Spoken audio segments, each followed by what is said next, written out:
Welcome back to the podcast, all of you beautiful souls.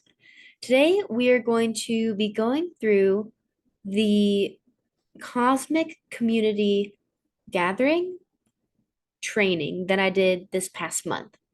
So, if you don't know, I have a membership. It was the Conscious Alignment Method membership, but I am changing the name. I have changed the name to the Cosmic Community. Very exciting. And every month we have a group call. So in this call, we go over whatever the energetic of the zodiac is that month.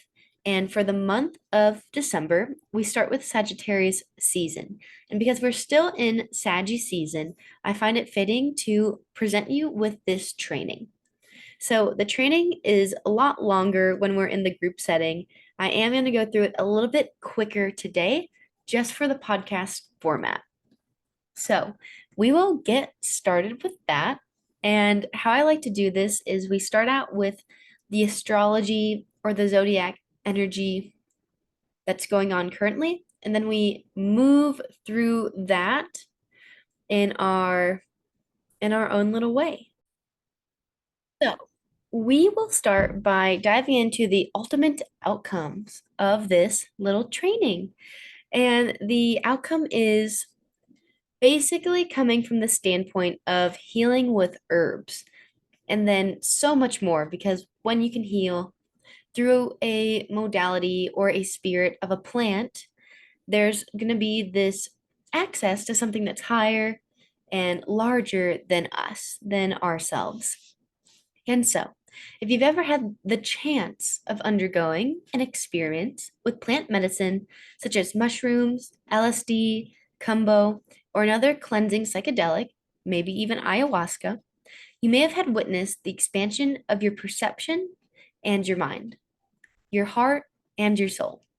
So, we'll be exploring a little bit deeper into these emotional parts of ourselves, and we'll review where and what in life has took us through these different avenues so far, just so we can see if we can explore a similar expansion in those emotional areas.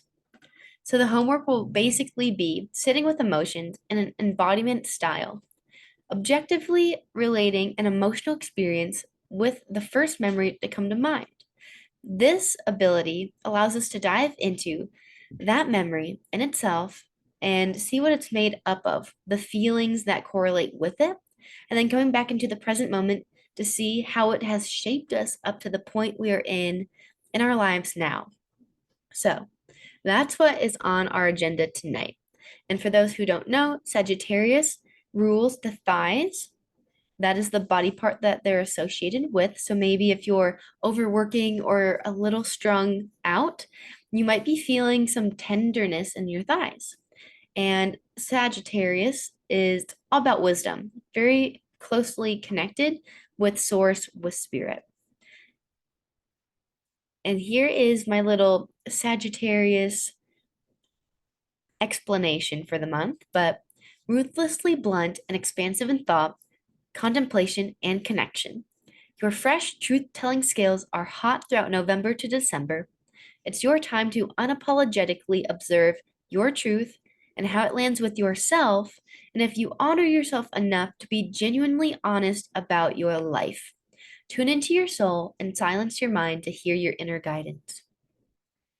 So, you know that bearing your truth when the world seems to be crumbling under a mile-high pile of lies isn't a task for the meek, but it's exactly what's needed.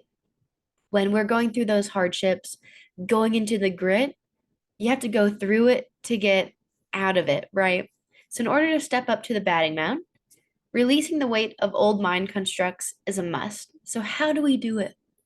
We go inward and we allow the self to experience any intense, deep, and dark emotions that arise. Because emotions are just energy in motion.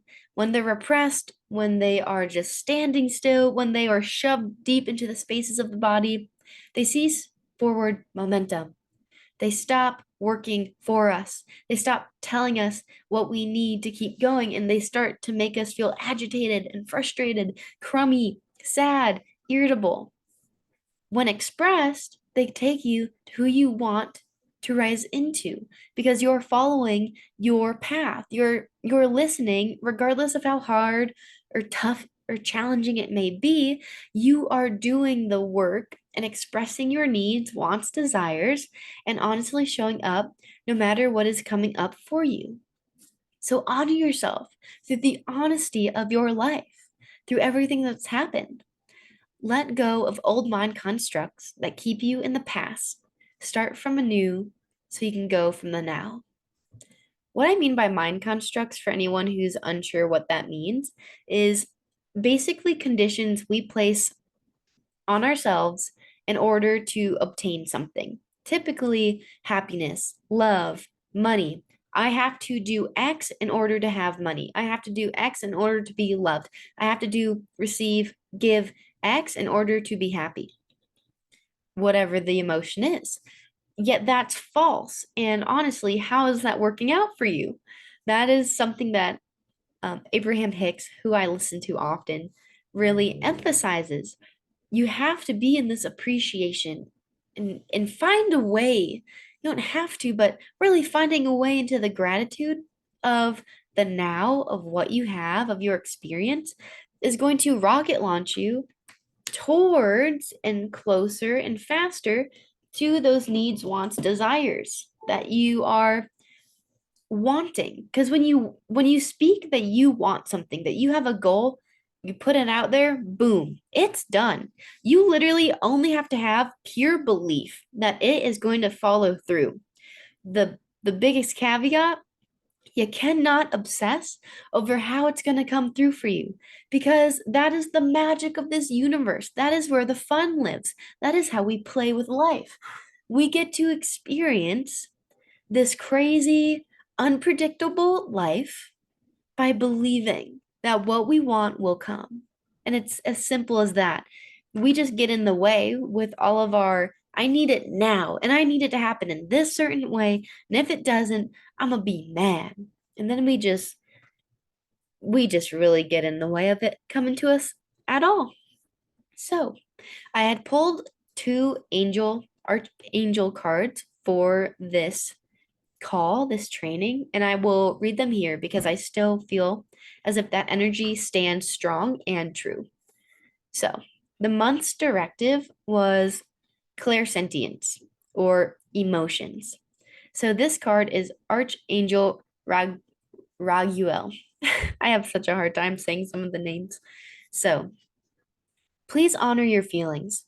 Don't be afraid of deep emotion or intense feelings. I can help you distinguish between your own feelings and those of others. I'll also help you clear any energies you may absorb. I'll guide you toward people, situations, and places with clear and loving energy.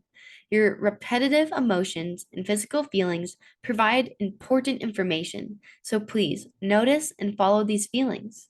They are answers to your prayers. Ask me to help translate confusing messages so that you'll clearly know which steps to take. And it's as easy as calling upon Archangel Raguel to come and assist you if that feels in alignment with you. So the directive is working with emotions in order to get through to the other side. And the medicine is reviewing our life. So using our ability to look at how our emotional body has observed, witnessed, and coped with situations in our life by reflecting upon it. So, Life Review by Archangel Jeremiel. It takes courage to look at your life. Yet, if done with compassion and a sense of humor, you'll grow and learn from a life review. I'll help you take stock of where you've been. We'll look at what you've learned and how these lessons are a valuable asset. For today and tomorrow, we'll also notice life patterns that aren't serving your highest good, and we'll take steps to release those patterns. And if you don't know, Sagittarius energy is very blunt, direct, humorous. And I just found that it correlated so well that, of course, like how wise to look at your own life, your own emotional body, to see where the huss and fuss is coming from, and to laugh about it, to be the medicine, of course. And so as I said with that first card, the word on the card was clairsentient. And if you're not sure, there are four different ways that we can intuitively connect with ourselves and the world around us. And that's what we're going to talk about. So, who is Claire? Who are these four Claires? When it comes to plant medicine journeys or ceremonies, we begin to open the doors to the metaphysical and ethereal worlds, aka our unseen reality. In the 3D reality, what we can touch, our bodies, the magazine, the cup of water, we begin to learn we are a part of this oneness with these other energetic objects and beings. This oneness can become confusing because our social upbringing and this lack of understanding on how to navigate emotions and intense experiences are presented. So, with mental expansion and heart opening, you can again witness beyond that because really that's what plant medicine is doing. It's unlocking our heart, it's unlocking our internal world so that we can see beyond all of the material BS and 3D BS to see into the unseen reality so that we can feel deeper, love harder, and experience at a greater depth. So the ability to witness oneness can be further expanded through four psychic-like tools to connect with the unseen world. These are the clairs. This ultimately leads you to feeling and believing in your tuition, fully harnessing it and its power, and rarely listening to outside or external people and situations to make decisions about your own life, your own body, your own mind. This is a very important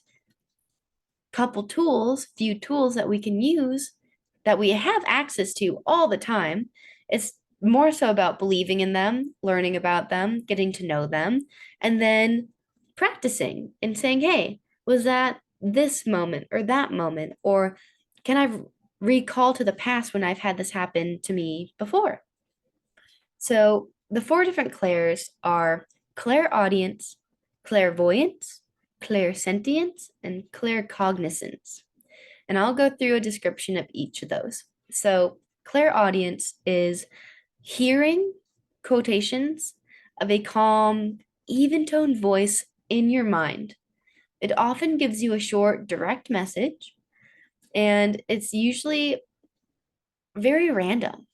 A very random thought will pop in during a very extremely different moment, or a great idea, or even a warning to not go down a certain alleyway. And I was actually listening to a podcast where this guy was recalling his clairaudience. He didn't know it was this, but I believe, was a cop or something. And he was told by his um, squadron, I don't know what you call that, but by his people to go down this alley. And he just had the worst feeling about it. And so last second, he said, y'all, I'm not going down there. Like I can't. I just need to take a minute. And so his little team was upset, but a few moments later, they put like a decoy down there or something, and I mean, just got blown up, shot at, blasted. And the guy was like, "Yeah, I'm really happy. I listened to myself, to that like little voice that popped in my head that said, "Don't go down there." So that is one example of clairaudience. Clairvoyance is when you can see images that play out in your mind, maybe of yourself or another, and they can be interpreted in various ways. They may even be images that have not happened yet in the present moment, but then you see it and you get that deja vu and you're like, whoa, I've seen this before. I knew this was coming. And so, an example of this is seeing the ground shake below someone. And, this could mean a million things because we don't know the situation of this person, but maybe that person is dealing with a lot of stress. Maybe they are moving, they have a new job, they aren't sure of the area that they're about to live in, they're not sure about their wage or what's expected of them. And so that could mean that there's unpredictable changes happening in their life and they don't feel secure or grounded and that they're kind of up in the air. And then the next one is clairsentience. So the most common clair, the word that was on our Archangel card, and it's that gut feeling. It's if you're familiar with human design and you're a sacral feeler or responder, then you get that gut feeling, and that is what tells you to move forward or to not move forward. And it's really being able to read a room, sensing the energy of people, and really tapping into how someone else is feeling. So, just for as I'm saying these, see if you can sit and reflect, have I had those moments before? And just pick them out, name them. You may have had an experience with all of these, or maybe only one of them. It's not a positive or a bad thing, right? It's more so just taking inventory information and having awareness of our belief in our own intuition, in our own ability and power to foresee and to know what our path individually is calling us towards or away from. And then the last one is claircognizance. And this is when you receive a download. So maybe you've heard a lot of this because it's so mainstream now, but it's like, oh, I don't remember what I say. I just receive all these downloads and I come out of this trance and I'm like, whoa, hey, hi, how are you? So these downloads could be about you or another in a situation without having asked them very much about this. And so I was talking to my my client the other day, and she told me a story about how she was working at this one place and they were prepping food, and all of a sudden she asked this coworker of hers a question about, creating this certain thing, and the coworker just dropped and just started, looked at her and was like, "What? I haven't told anyone about that." And was just like blown away by the fact that my client had asked her about this very secret and important thing that was obviously energetically stressing her out enough to be relayed by my client. And so you might receive information about someone or yourself prior to anyone mentioning it, which is pretty fascinating, pretty cool if you ask me. So I really ask, like, dive into those deep emotional pockets that live within yourself and notice which intuitive gifts you have a particular inclination towards. Which ones really stand out or seem like they'll work for you? Which ones feel the most prominent in your life? This is such a cool tool to have access to. So I do recommend if you have the time, the space, you're not driving, you're at home, or maybe you're journaling already because you know that you get so much from these podcast episodes, that you take 3 minutes and jot down any experiences you recall in your journal and just note them, and maybe even challenge yourself to carry a journal with you for the rest of the day or next 2 days and see if any of these moments come to you. And along with this list, or if you are driving or busy, just take note of these in your mind. But write or think about 3 emotions, judgments, or situations that have been lingering in your mind, causing you any kind of upset. This is where the embodiment piece will come in. So I will not be able to demonstrate this or do this for you very well on the podcast. This is really, I mean, this is profound when you do it with a partner, when you have someone to guide you through it, and then you can swap. But in my training, I give my training to my membership, my membershipies, so that they can have the material and use it afterwards. But I basically write out the ways to go through this practice. So you'll use the 3 emotions or situations you wrote down or thought about, and you can go through this as many times to pinpoint the space that you feel the emotion or situation is truly rooted within yourself. So, first, you become still in your body, become very aware, intentional, fully present with where you are in space and in time. Get in touch with your sensations, and your thoughts and allow the thoughts to drift away. Allow them to drift away like the clouds in the sky. And think about one of the three things that you wrote down or thought about. So I'm going to use the example of feeling unworthy of friendship. So when I experience feeling unworthy of friendship, where do I feel it in my body? And so as the person answering, I would sit and I would see what's the first memory that pops up in my mind.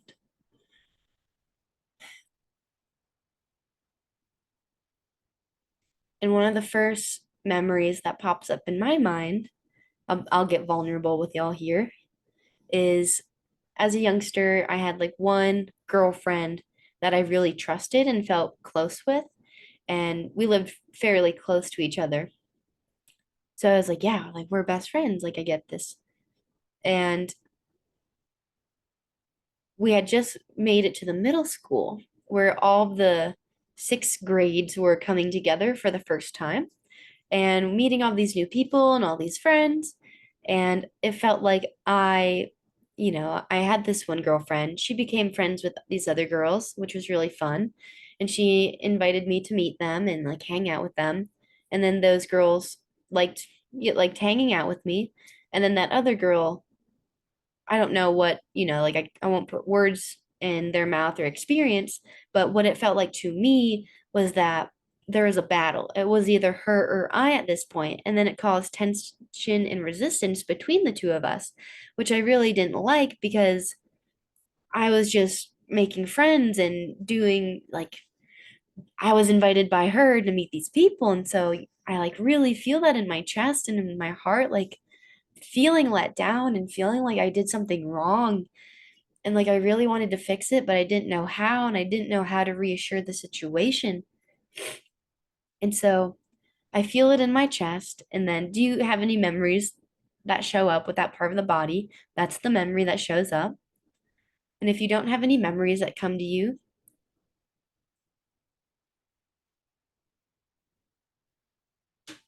then excuse me.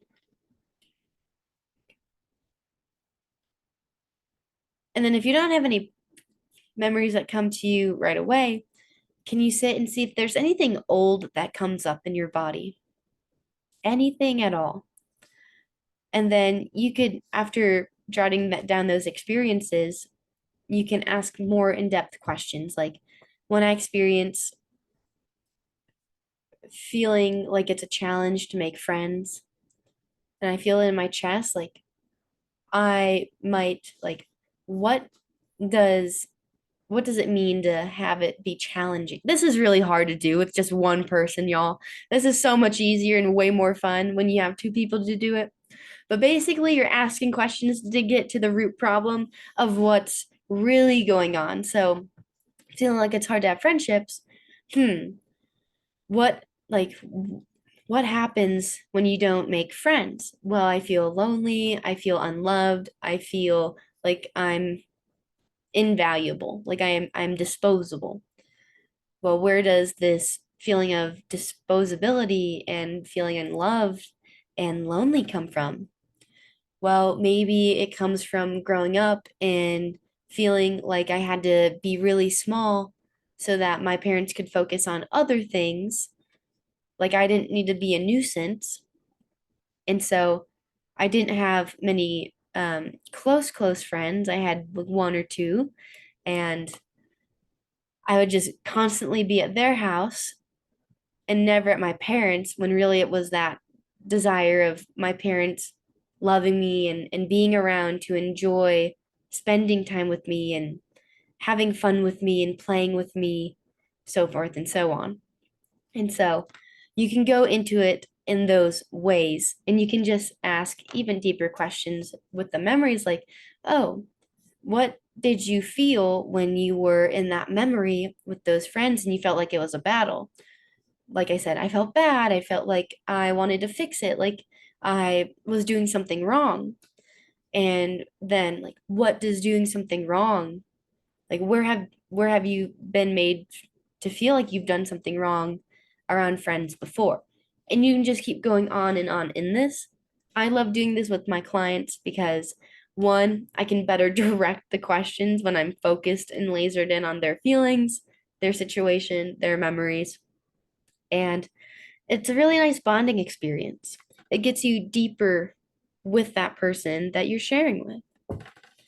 So, for each emotion and experience, you'll use the following 4 questions afterwards to release the one moment you talked about. So, if you start with emotion 1, then you'll say all of these questions at the very end of it, and then move on to emotion 2 if you're feeling ready and capable. So, these are from the Sedona method, and I love the Sedona method. The following 4 questions are: could I allow myself to welcome this feeling as best as I can? And you could say, could I allow myself to welcome this feeling of feeling like it's challenging to make friends as best as I can? And you just say yes or no. Yes. Could I allow myself to let it go? Yes. Would I let it go? Yes. When? And then you say when. Now. I can let that go now. And even as I just briefly, quickly, with less than 30 seconds, ran through that, every time I'd take an inhale after asking a question, I felt the release within my body. It's an energetic tingle that starts for me, it starts up in the head and it goes down through my body, through my arms, through my legs, through my chest, through my pelvis, the whole 9 yards. And it brings you back to this equilibrium, and it brings you out of the emotional state so that you can refresh and start anew. And you really want to remember not to debate with yourself, because yes and no are simply sounds. There's no right or wrong to them. It's just where you are. And even if you say no to all the questions and when, I don't know, you're still getting that release because you're acknowledging it within your body. You're asking yourself questions. So, this next part is unpacking and repacking your life. And you'll now use your journal or do this in your head.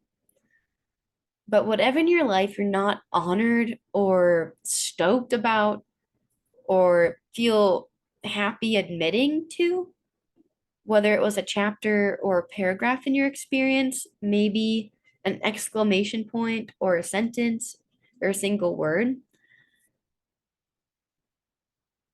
it's now time to admit them to you.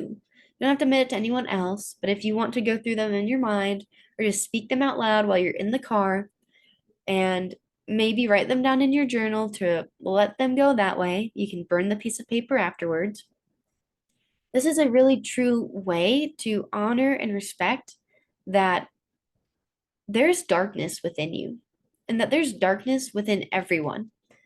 And that when we have I've been saying audacity a lot, but when we have the audacity to judge another, when we know we have our own equal issues on the inside that we may be repressing or holding back or hiding or putting on a pretty face for, does that make us any better? No, no. Like, we're all the same. We're all human. We all have experiences. We've all made mistakes. We've all made decisions that weren't the best decision. And maybe we learned from it. Maybe we didn't. Hopefully we do, so we don't do it again. But honor and honesty are 2 peas in a pod. And the darkness in your life is what arises your greatest art. Think about it. Your own art and where it comes from and how it was made from the shattering of your life. Those greatest moments where you come back stronger than ever in the newest way with a new vision and a new passion for life comes from when we are just fucking shattered, broken to pieces, whether we initiate that shattering or someone else does. But regardless, it's up to us to pick up the pieces we need to keep moving forward and then to stay open to the pieces that are coming to us because we are now new, reinventing ourselves, shaving off the old identity, and becoming something that we have never known yet. And it's really trusting that process. So, in this repack, journal or go through these questions in your head, but where can you find the silver lining to the bigger picture of the outcomes for what you have admitted to, for what you do not feel admirable for? Where can you grace yourself with humor and wisdom for the unfolding of these events? Like, what is the irony in the situation? What is a little tiny piece of funny that you can find to lighten it up, to make it not so heavy and deep, without disrespecting the heavy and deepness of it? And lastly, who would you be without those moments? Can you appreciate that you have become who you have become because of undergoing those experiences, those decisions, those mistakes, whether you love them or not, despise them or not? So take a big deep breath into the body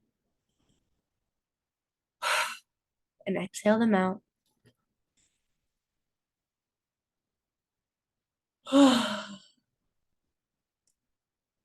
And to begin to wrap up our little podcast here, this is short, quick, and easy.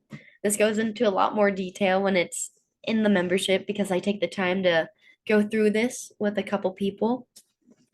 But here's some few wisdom pieces for you to take off from this podcast. God grant me the serenity to accept the thing I cannot change, courage to change the things I can, and wisdom to know the difference. The Serenity Prayer by Reinhold Muehlber. I have no idea how to say his last name.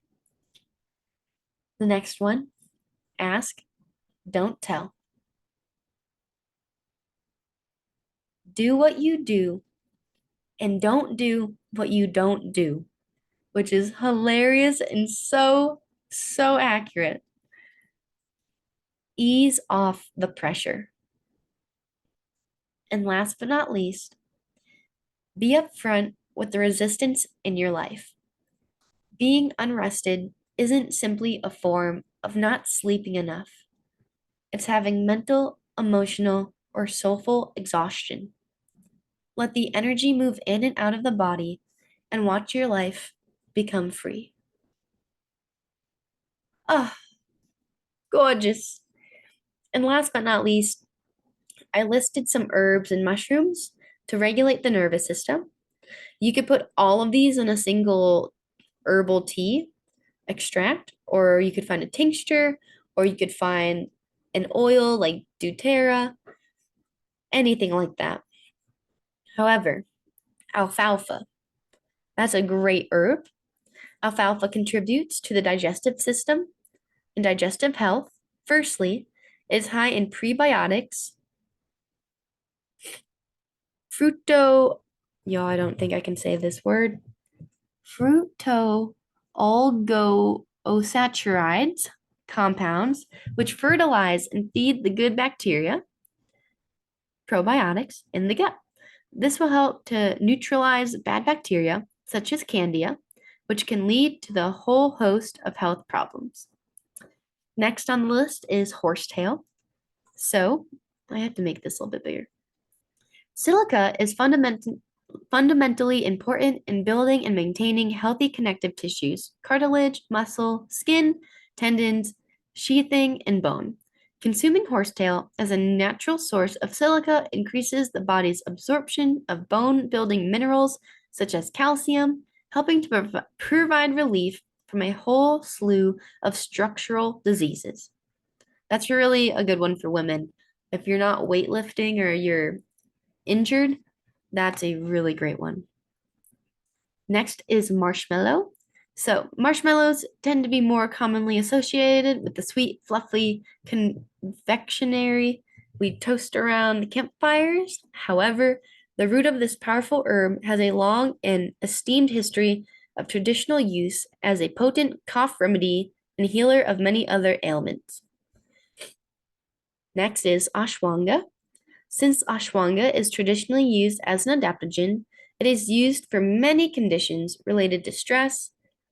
Adaptogens are believed to help the body resist physical and mental stress. Some of the conditions it is used for include insomnia, aging, anxiety, and many others. And then we have eleuthero. Increase energy and reduce fatigue, managing cancer, improve cognitive function, enhance exercise, healing wounds and preventing ulcers, increasing low blood pressure, reducing osteoporosis, managing menopause, reducing limiting respiratory tract infections, improving lymphatic function, repairing preventing nerve damage, lower or stabilizing blood sugar levels. What can that herb not do?